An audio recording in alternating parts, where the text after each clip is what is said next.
शिल्पी घर के काम से फ्री होती तो बोर होती, जिसके बाद उसने घर में ही दुकान खोलने की सोची।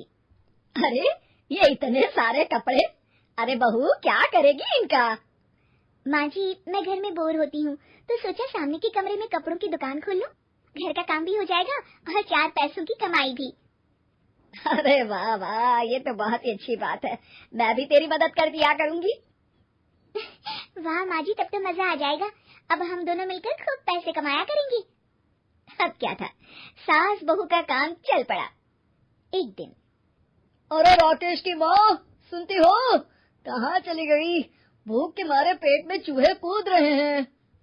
अरे नंदिनी, कहाँ हो? भूख लग रही है। पापा कहाँ है माँ? पता नहीं बेटा, भूख लग रही है, आज तो किसी ने चाय भी नहीं पूछी। तभी सास बहू घर के अंदर ढेर सारे सामान के साथ आती हैं और वो भी हंसती हुई। अरे वाह बहू, ये तो बड़ी अच्छी मार्केट दिखाई तूने, बड़ा ही सस्ता सामान था। हाँ माँ जी, और ये सामान हम डबल पैसों में बेचेंगे, मजा आ जाएगा। अरे बहू, भूख लग रही है, कुछ खाने को दे दे। माँ क्या बात है, आज किसी ने पापा को चाय भी नहीं दी?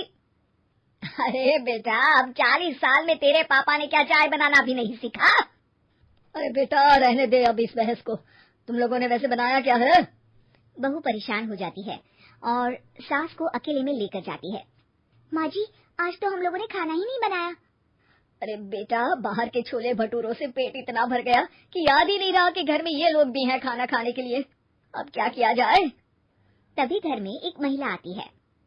जी वो सुना है आप लोगों की यहाँ साड़ी बिकती है, जरा दिखाएंगे क्या? हाँ हाँ क्यों नहीं। माँ जी आप इन्हें साड़ी दिखाइए, मैं तब तक पिताजी और इनके लिए खाने का इंतजाम करती हूँ। सास उस औरत को लेकर सामने वाले कमरे में चली जाती है जहाँ उन लोगों ने दुकान खोली थी। वहीं बहू भी किचन में चली जाती है। अब इतनी जल्दी क्या बनाऊं?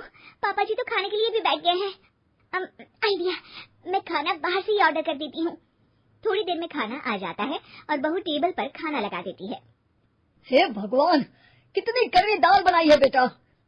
नहीं नहीं पिताजी, वो क्या बात है नंदिनी, रोटी तो चबाई ही नहीं जा रही है, लग रहा है रबड़ खा रहा हूँ। एक तो इतने महंगे होटल से खाना मंगवाया और वो भी इन लोगों को पसंद नहीं आया। तभी सास नोट गिनती हुई बाहर आती है। वाह माँ जी, बड़ी कमाई हुई लगती है। हाँ, मैंने वो 2000 वाली साड़ी 3000 में बेच दी। अरे वाह माँ जी।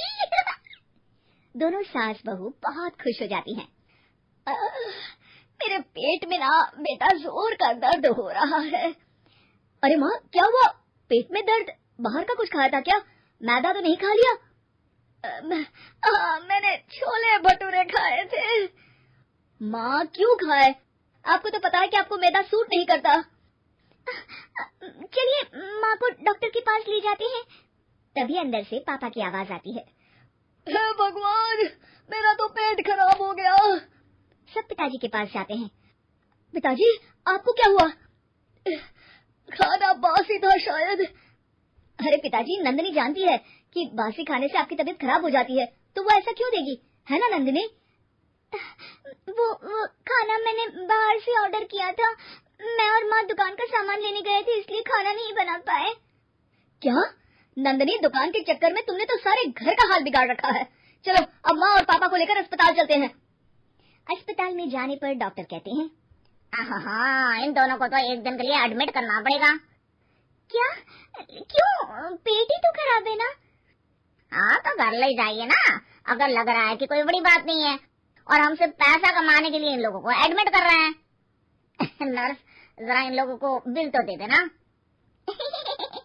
चलिए मैं आप लोगों को पैकेज समझा देती हूँ। जब बहू के हाथ में बिल आता है, हे भगवान, 60,000 रुपए! इतना तो मैंने कमाया भी ना था। अब समझ गई कि कमाई के चक्कर में घर के लोगों की सेहत के साथ मैं खिलवाड़ कर रही थी।